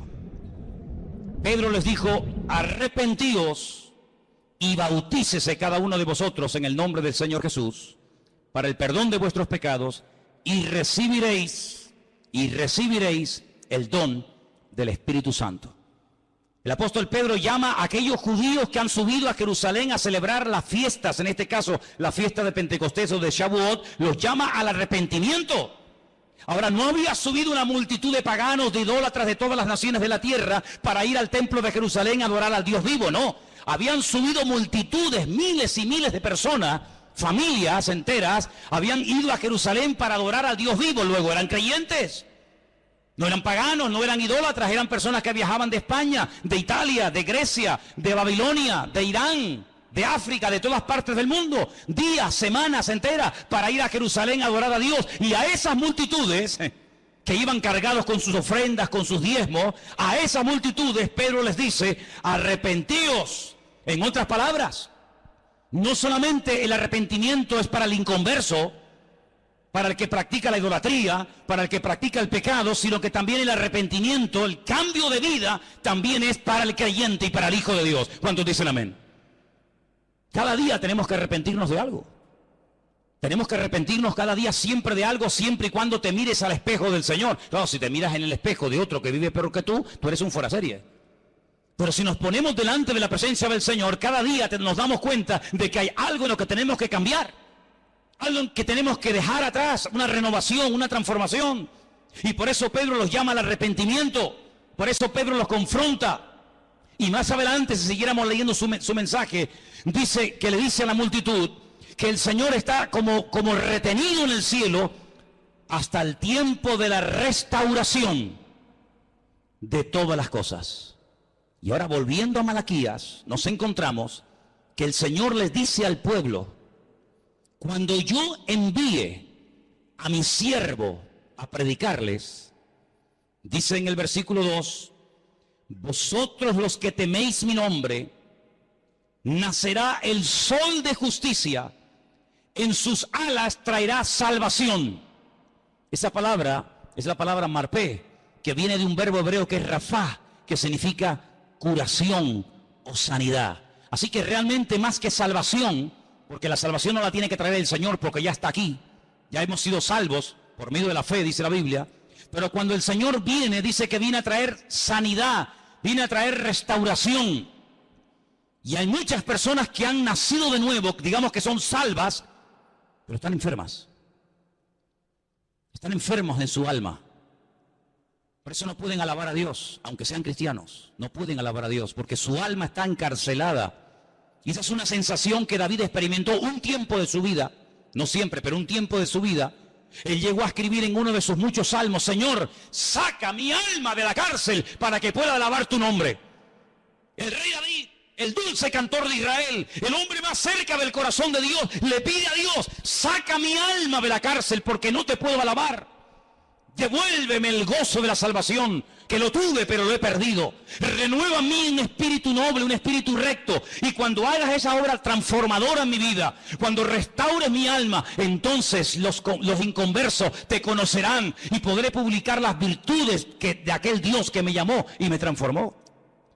Hay tanta gente enferma en las iglesias, tanta gente enferma de recuerdos, personas que sufrieron una herida hace montones de años y no se dejaron sanar. Personas que en la intimidad viven como inconversos y se llaman cristianos. Le dijo una vez el Señor a través de su siervo a una de las iglesias del Apocalipsis: tenéis nombre de que vivís y estáis muertos. Usaban un nombre que no hacía referencia a la situación real de la congregación y a la situación real de su vida. ¿Cómo se sabe si usted está vivo realmente? Primero, hay un deseo tremendo de alabar a Dios constante y permanentemente, ¿sí o no? ¿No se acuerda usted cuando comenzó a conquistar a su mujer? ¿Eras tan seco como eres hoy en día? ¿Eres tan antipático como a veces eres? ¿O tan frío, o tan no sé qué? ¿A que no? Ay, amigo. Le voy a pedir un día a las hermanas que traigan las poesías que tu marido te escribía antes de casarte contigo. Elena guarda todas las cartas, ni se te ocurra traer una, ¿eh? Elena tiene montañas de cartas que yo le escribía desde el ejército cuando estaba. Las cosas que uno decía para conquistar a esa mujer, ¿verdad? Uno no sé de dónde sacaba ese ramalazo de Gustavo Adolfo Bécquer. No sé de dónde sacaba uno eso. Después ya se acabó todo eso. Se acabó todo eso. Qué tremendo, ¿no? Pues eso es la primera característica de un cristiano que está vivo, que tiene ganas de alabar a Dios, porque está enamorado de ese Dios que le ha transformado la vida. Cuando un creyente no alaba a Dios, está enfermo. Está enfermo. Si usted no tiene ganas de alabar a Dios, tu amor hacia Él se ha apagado. Si tú ya no tienes ganas de decirle nada a tu esposa o a tu marido, es que tú ya no lo amas como al principio. Ya para ti el vivir o el convivir con él ya es como una especie de, bueno, esto es lo que hay. Sin embargo, en la Biblia nos llama a una renovación constante y permanente. Vivir con un hombre, vivir con una mujer a la cual no amas y del cual no estás enamorado, tiene que ser una tortura. Hasta asco te tiene que dar que te ponga la mano encima. Estar al lado de un hombre, dormir al lado de un hombre y de una mujer que no amas cuando tu corazón no está con ella o cuando tu corazón no está con él, tiene que ser una tortura terrible. No ves la hora de salir de esa casa. Siempre hay algo que te atrae más que el estar en casa. ¿Por qué? Porque no quieres estar con ese hombre, porque no quieres estar con esa persona. Cualquier cosa te atrae. Sin embargo, cuando estás enamorado de él o de ella, ay amigo, las horas son segundos, ¿a que sí? Pero cuando no hay amor, los segundos te parecen eternidad. Eso es lo que pasa con el Señor. Lo segundo que pasa cuando uno está enamorado del Señor es que le quiere hablar a todo el mundo de lo que tú tienes. al amigo, al vecino, al compañero de trabajo, al primo, al cuñado, al de arriba, al de abajo, a todo el mundo. ¿Por qué? Porque quieres como que todo el mundo ame y sirva al Señor como tú lo estás haciendo. Pero cuando una persona no le habla a nadie del Señor, es porque no está orgulloso y no quiere presumir del Señor que tiene. ¿No tienes nada que decir? ¿Qué le voy a contar yo a mi vecino de Dios si yo ni siquiera le conozco? ¿Qué le voy yo a hablar a mi vecino del amor a Dios cuando yo ya ni le amo tanto, ni le alabo, ni le adoro? Es otra característica. Y podríamos hablar de muchas. Por eso el Señor le dice, mira, lo que a ustedes hace falta es una renovación espiritual. Y entonces dice que les enviaría al profeta Elías. Y ahí se produciría una restauración en el seno de la familia. Lean conmigo el versículo 5. 4:5 de Malaquías. He aquí, yo os envío al profeta, ¿qué dice? Elías, antes de que venga el día del Señor grande y terrible. ¿Saben que hasta el día de hoy Israel está esperando a Elías? En todas las sinagogas del mundo, en todas. Hay una silla muy bonita, enorme, en la cual nadie se sienta. Algunas veces la forran hasta con plástico para que no se eche a perder, ni se manche, ni se ensucie. Y cuando preguntas, esta silla tan grande, tan diferente a todas las demás, ¿esto qué es? Te dicen, esta es la silla donde se sentará el profeta Elías cuando venga. Y dice la Biblia que una de las cosas que haría Elías sería hacer volver el corazón de los padres hacia los hijos y el corazón de los hijos hacia los padres. Esa es una reconciliación de generaciones. Una reconciliación entre el pasado y el presente. Una reconciliación en la familia. Qué triste cuando a veces se han dividido iglesias y unos miembros de una familia están en una congregación y otros miembros de la misma familia están en otra congregación. Y salen el domingo de la casa y unos se van con papá a un culto y otros se van con mamá o con el primo, con el tío, yo qué sé, se van a otra iglesia. ¡Qué terrible! Qué terrible que ni siquiera son capaces los miembros de una misma familia ir a un mismo lugar a alabar al Señor. El Evangelio, en vez de unirlos, los ha separado. El Evangelio, en vez de poner amor entre ellos, ha puesto un distanciamiento que aunque viven bajo el mismo techo y comen en la misma cama, en la misma mesa y duermen en la misma cama, hay un abismo entre ellos. Y el Señor sabe que una familia dividida es una familia que no tiene nada que aportar a una congregación. Porque nosotros somos en la iglesia un conjunto de familias que no venimos aquí solamente a recibir, sino venimos a dar. ¿Pero a dar qué? Si no tenemos nada para dar, ¿qué es lo que vamos a dar? Por eso, qué gran diferencia entre la filosofía de vida del judío en el tiempo del templo y la filosofía de vida de los creyentes hoy en día en esta era del Evangelio de la Gracia. El judío iba al templo a dar, el judío viajaba días, semanas para ir al templo a dar, para ir al templo a adorar. El creyente viene al templo generalmente para recibir, a ver de qué nos va a predicar hoy el pastor. A ver quién va a predicar hoy, a ver cómo está el culto hoy. Y entonces depende de cómo ha ido el culto, depende de cómo ha ido el mensaje, te afectará para bien o para mal el resto de la semana. Y eso es algo que tenemos que corregir inmediatamente. ¿A ti qué más te da quién predique o quién no predique el domingo? ¿Y si predicó bien o predicó mal? Nosotros no venimos para ver a un hombre, nosotros no venimos para escuchar a una persona, nosotros venimos para traerle alabanza, para traerle gloria, para traerle todo lo que tengo en mi vida a nuestro Dios. Y si todos viniéramos para dar, no nos preocuparía ningún detalle que no haya salido como nosotros creíamos que tenía que haber salido, porque no vinimos a eso, no vinimos a cuestionar, vinimos a dar honra y alabanza al Señor. ¿Cuántos dicen amén?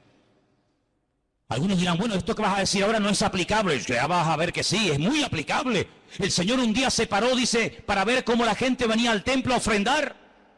Y al final de todo se reúne con sus discípulos y les revela algo tremendo. Y les dice, ¿sabéis la cantidad de gente que ha pasado por el alfolí trayendo sus ofrendas y sus diezmos? ¿Sabéis de toda la multitud quién ha dado más?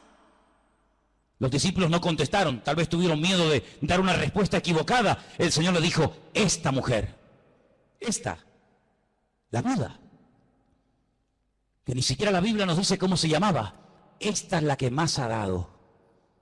Unas moneditas.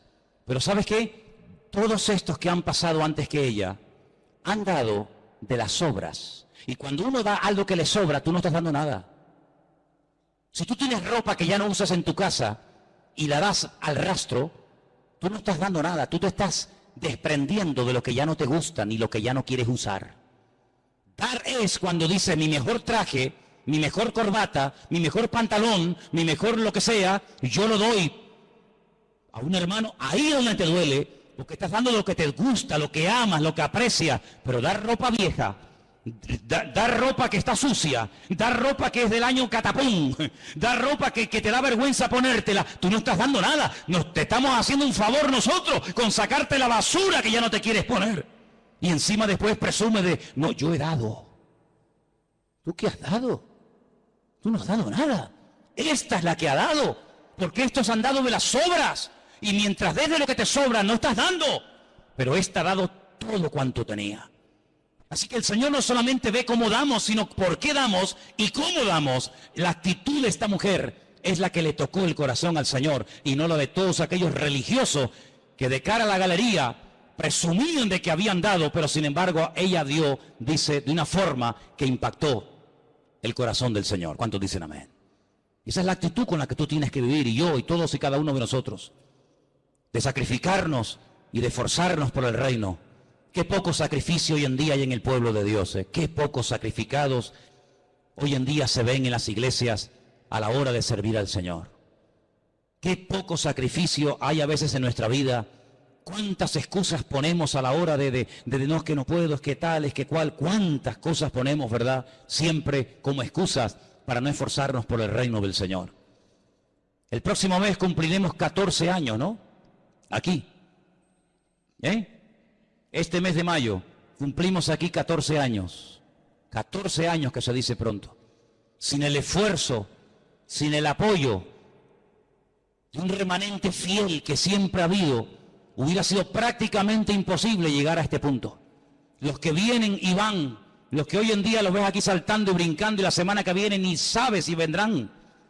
Una iglesia no se sostiene de esa manera, pero cuando hay hombres y mujeres fieles que preguntan, oye, ¿cómo va la obra? Oye, ¿hace falta algo? ¿Hay algún necesitado entre nosotros? ¿Hay alguna carencia? Con ese tipo de personas, con ese tipo de actitud, es que con el que se sustenta la obra, con el que se mantiene la fidelidad de una congregación.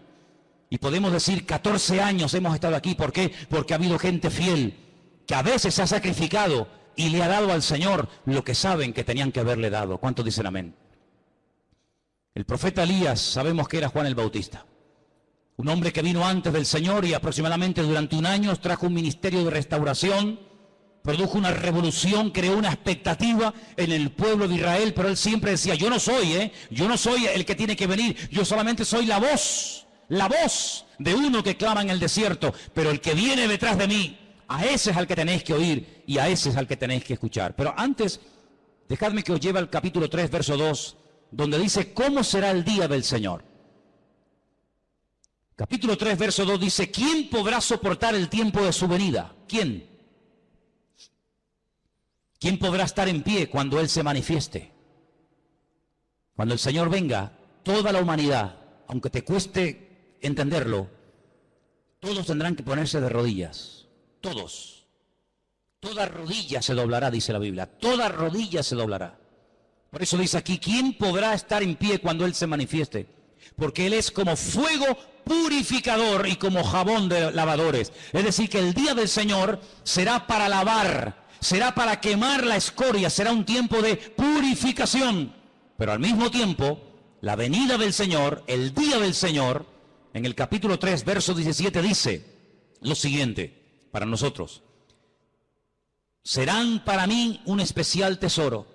Ha dicho el Señor de los ejércitos, en el día en el que yo actúe, los perdonaré como el hombre que perdona a su hijo que le sirve. Es decir, para uno será fuego devorador, fuego consumidor, pero para otro será el mejor día del mundo cuando el Señor venga con su presencia. Porque dejadme que os diga algo, en la primera venida el Señor lo hizo al revés. Es una cosa curiosa. En la primera venida el Señor no quitó el pecado. El Señor lo que hizo fue que condenó, venció, derrotó al pecado, pero no a sus consecuencias. Por eso la gente sigue muriendo de enfermedades, por eso siguen habiendo asesinatos, violaciones, secuestros, guerras. Pero si Él ya murió, si el diablo está vencido, pero lo hizo al revés. Las consecuencias se eliminarán, desaparecerán en su segunda venida, en el día del Señor. El pecado lo superó, pagó el precio de nuestros pecados con su primera venida, pero las consecuencias aún se siguen experimentando. El alma que pecare, esa morirá, dice la Biblia. Pero en su segunda venida dice la Biblia que las consecuencias del pecado se eliminarán. Por eso dice que ya nadie va a llorar más, nadie va a morir, nadie tendrá enfermedades. ¿Por qué? Porque su segunda venida será no solamente un tiempo de purificación y de bendición, sino que Él quitará toda maldición de la tierra. La palabra maldición, jerén, se puede traducir de dos formas, de un término polivalente, por destrucción o por maldición. Hasta el día de hoy las maldiciones hereditarias en los que aborrecen al Señor se siguen manifestando. Hasta el día de hoy el diablo sigue hurtando, matando y destruyendo, aunque está vencido. Pero en su segunda venida, cuando lo ate y tiempo más adelante lo echa al horno de fuego, dice la palabra de Dios que nunca más habrá maldición, ni muerte, ni traiciones, ni violaciones, ni asesinatos, ni enfermedades, ni despedidas, ni nada, sino que la obra del Señor será una obra totalmente completa. Ahora, en Nazaret, donde el Señor se crió, Él fue un día a la sinagoga y dice que lo invitaron a leer y Él leyó la siguiente porción. Si quieren venir conmigo, en Lucas 4:16, el Señor entra a la sinagoga de Nazaret y lee una porción muy interesante del profeta Isaías. Y dice lo siguiente, Lucas 4, versículo 16. Vino a Nazaret donde Él se había criado y en el día de reposo entró en la sinagoga conforme a su costumbre y se levantó a leer. Es decir, que el Señor entraba a la sinagoga y no pasaba desapercibida su presencia. Él participaba, leyendo, orando, sanando. No vemos al Señor de una forma ahí oculto en la sinagoga, sino que cada vez que lo vemos en el interior de una sinagoga, lo vemos siempre haciendo algo. Y en este caso dice que se levanta ahora a leer y se le dio el libro del profeta Isaías. Y habiendo abierto el libro, halló el lugar donde estaba escrito. Escuche, esta es la porción, qué bueno que lo tenemos en la Biblia, sabemos lo que él leyó ese día, y fue esto: el Espíritu del Señor está sobre mí, por cuanto me ha ungido para dar buenas nuevas a los pobres. Me ha enviado a sanar a los quebrantados de corazón, a pregonar libertad a los cautivos, vista a los ciegos, a poner en libertad a los oprimidos y a predicar el año agradable del Señor. Enrollando el libro se lo dio al ministro y se sentó, y los ojos de todos en la sinagoga estaban fijos en él. Comenzó a decirles: hoy se ha cumplido esta escritura delante de todos vosotros. Esa escritura que el Señor leyó se encuentra en el libro del profeta Isaías capítulo 61. Cuando lleguen a casa, buscan Isaías 61, versículo 1 y versículo 2. Y se van a dar cuenta de que el Señor hizo algo muy interesante, que generalmente no se suele hacer. Cuando yo le pido a un hermano, a alguien que suba aquí, a traer una lectura, el hermano lee los versículos completos. Nunca ningún hermano subirá a la plataforma y leerá los versículos, digamos, como cortados. Bueno, leo desde aquí hasta aquí, pero el resto del versículo no lo leo. El Señor sí lo hizo.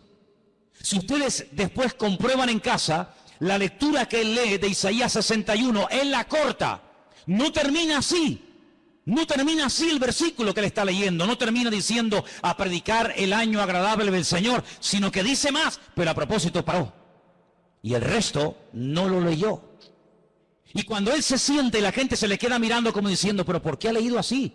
¿Por qué ha cortado? ¿Por qué ha mutilado el texto? Y se le quedan mirando. Él se levanta y dice: ¿sabéis una cosa? Esto que acabo de leer, esta porción que acabo de leer, se ha cumplido hoy delante de todos vosotros.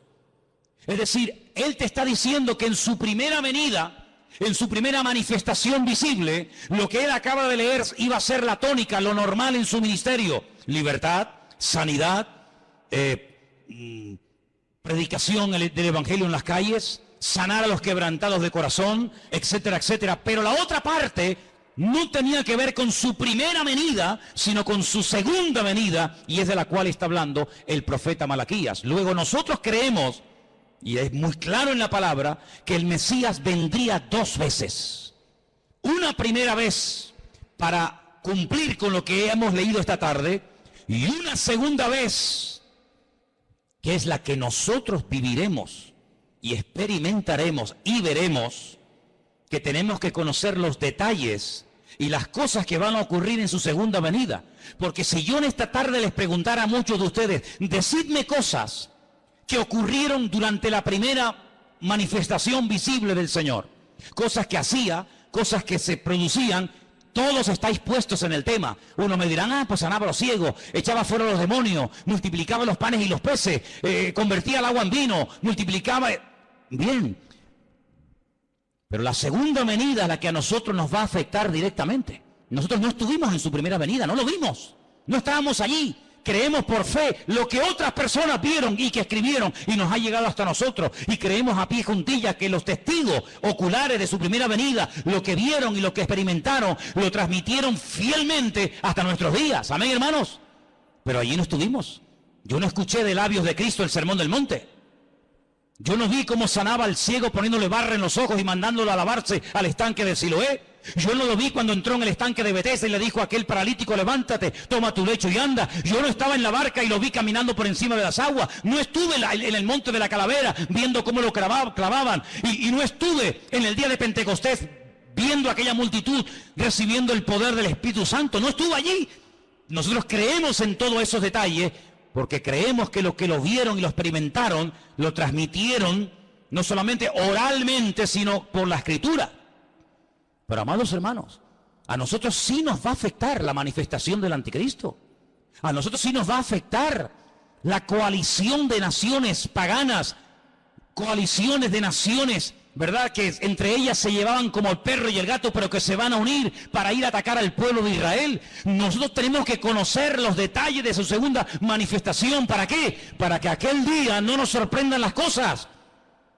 Porque tenemos que partir de la base, y Malaquías lo deja bien claro, que el que controla la historia, el que pone y el que quita, el que abre y el que cierra, el que mueve a las naciones y a los dirigentes del mundo, es el Dios soberano de toda la tierra. ¿Cuántos dicen amén?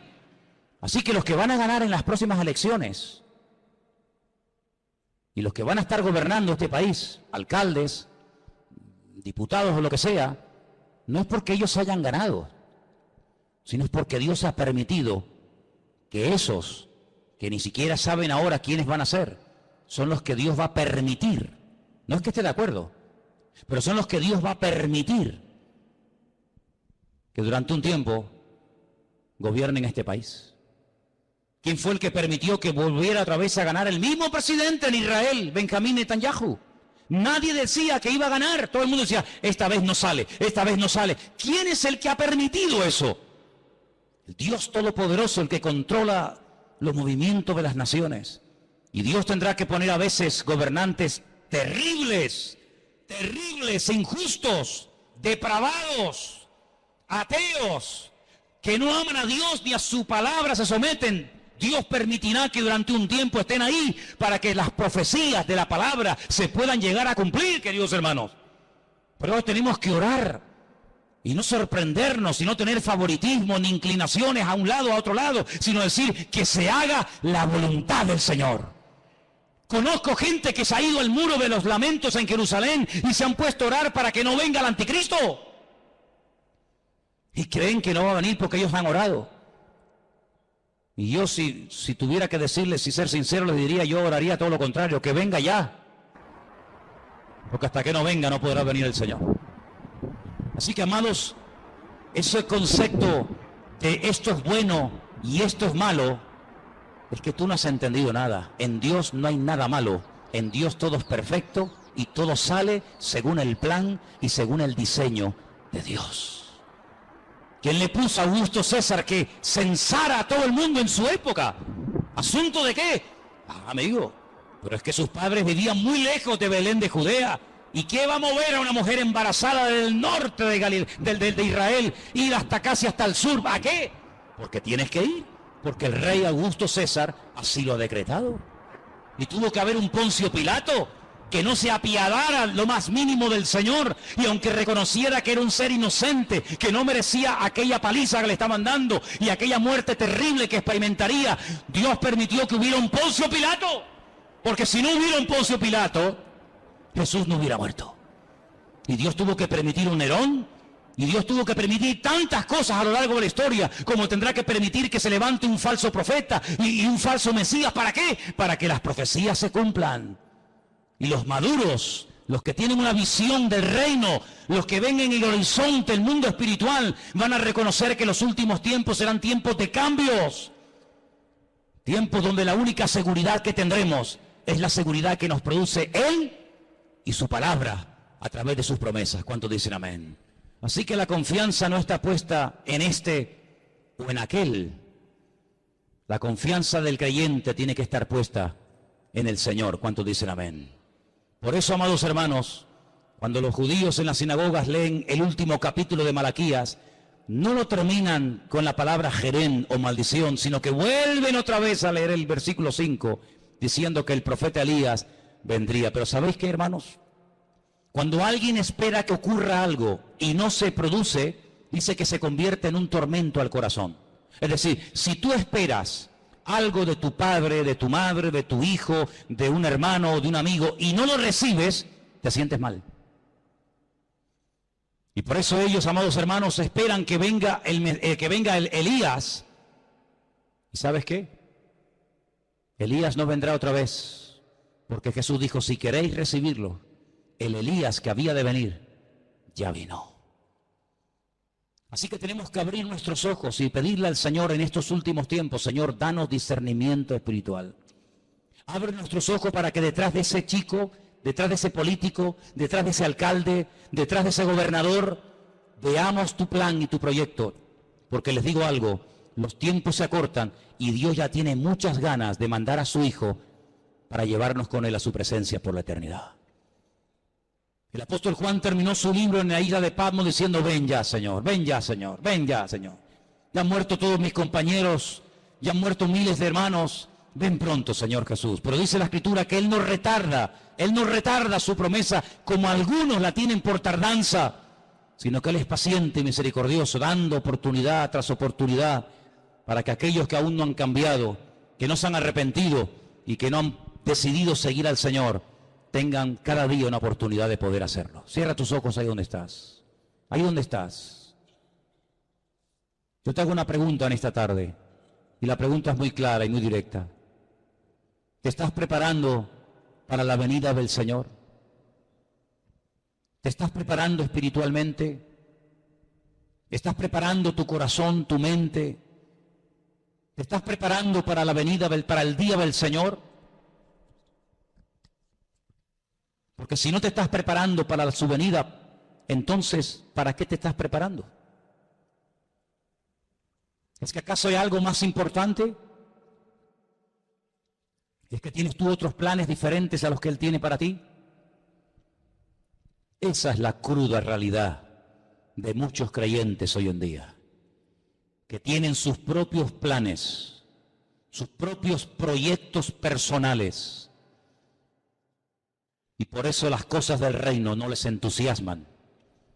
Y como dijo alguien, donde no hay entusiasmo por la obra de Dios, no se puede esperar bendición. Donde hay bendición es donde creamos una atmósfera, una expectativa de querer recibir el toque de Dios. Así que, amados hermanos, vamos a prepararnos. Vamos a dedicar un poquito más de tiempo a nuestro Dios. Es tremendo que en el siglo XXI todavía tengan que haber pastores que a los cristianos, a los ungidos, les tengan que decir con lo que está cayendo, orar un poquito más, hijos, congregaros un poquito más. En pleno siglo XXI, que todavía se tengan que predicar este tipo de mensajes es algo increíble. Si nuestros hermanos del siglo I nos vieran, si nuestros hermanos vieran cómo viven los cristianos de la última generación, seguramente se quedarían sorprendidos. porque ellos hasta se saludaban con el Maranata. Él viene, Él viene. Y nosotros ya muchas veces ni el famoso Dios te bendiga, hermano, ni siquiera algunos lo saludan o lo usan. El paz, shalom, bendiciones, ya en algunos ya ni existe esa expresión, sino que las típicas preguntas: ¿cómo estás? ¿Ya tienes trabajo? ¿Ya pudiste pagar el alquiler? ¿Cómo está tu niño? ¿Cómo le van los estudios? Qué diferentes somos, qué distintos somos. Pero, amados hermanos, los creyentes del siglo XXI, vamos a ver cosas que ningunos hermanos del pasado vieron. Profecías que durante miles de años han estado dormidas, comenzarán a cumplirse delante de nuestros ojos. Y solamente para aquellos hombres y mujeres que le aman y le sirven de verdad, solamente para ellos, la bendición de Dios les alcanzará. Algunos esperan que venga Elías, otros esperan que gane este partido o el otro, otros esperan que venga trabajo, otros esperan que ciertas y determinadas leyes se aprueben o no. Nosotros esperamos en Dios, nosotros esperamos solamente en Él. Encomendamos a Él nuestro camino, confiamos en Él y tú lo harás como tú quieras, Señor. Te pedimos por el futuro de este país, Señor. Te pedimos por este país pagano, rebelde y soberbio.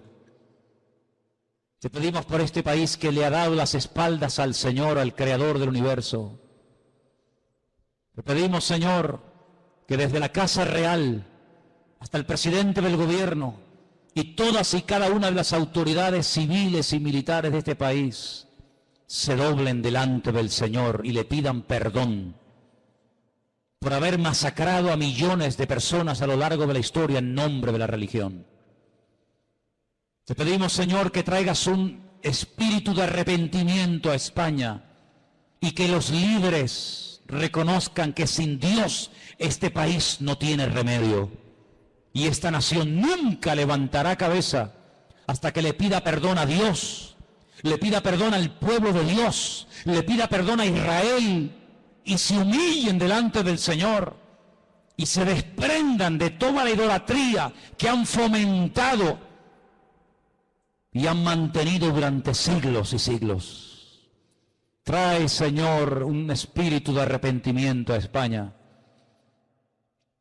Nosotros, Señor, oramos y te pedimos perdón. No deberíamos ser nosotros, pero lo hacemos. Y pedimos perdón, Señor, por la sangre inocente que en este país se ha derramado, por la gente que ha muerto en la hoguera, por leer la Biblia, por ser judío, por ser un verdadero hijo de Dios. En esta tarde, Señor, nos humillamos delante de tu altar y pedimos, Señor, que esos lugares, esos principados, esos lugares de culto, de adoración pagana, como es Santiago de Compostela, como es la Basílica del Pilar en Zaragoza, como es la Almudena en la capital de España, Madrid, como es la Macarena en Sevilla, como es la Virgen de Candelaria aquí en Tenerife, como es la Virgen del Pino en Las Palmas y tantos lugares de paganismo y de idolatría. Señor, que la gente reconozca que el único camino, la verdad y la vida se llama Jesucristo, el Hijo de Dios, el Dios viviente, el que murió y resucitó por nosotros. Señor, sana la herida de este pueblo, sana la herida de esta nación, Señor. No confiamos en los hombres, solamente confiamos en el Señor nuestro Dios. Yahweh Sebaot, el Señor nuestro Dios, uno es, y a Él adoramos y honramos. Y pedimos, Señor, que tengas misericordia. Y mira, Señor, estas próximas elecciones, estos movimientos que los hombres están haciendo para hacerse con el poder sin consultar contigo. El poder no viene por la fuerza. Maldito el hombre que confía en el hombre, que no se alabe el sabio en su sabiduría, que no se alabe el valiente en su fuerza, sino alabes en esto el que se hubiere de alabar, en conocerme y en entenderme y en cumplir con mi voluntad. Bendice las iglesias que predican tu palabra. Bendice, Señor, ese día especial que estaremos muchos hermanos allí en la calle. En el día de España oramos por ti, que sea un éxito y que doblemos nuestros corazones delante del único que puede traer sanidad y restauración a las naciones y a este país, a España, Señor. Pon tu mano, Señor. Que seamos una luz en medio de este país que le ha superado a Sodoma y a Gomorra en maldad, en injusticias, en lesbianismo, en homosexualidad, en abortos, en crímenes. Nos humillamos delante de ti, Señor, y pedimos que tu pueblo marque una diferencia y que podamos verdaderamente brillar y marcar una diferencia como hijos y como hijas de Dios que somos. Recibe toda la gloria y toda la alabanza en esta noche, en el bendito y poderoso nombre de Jesús.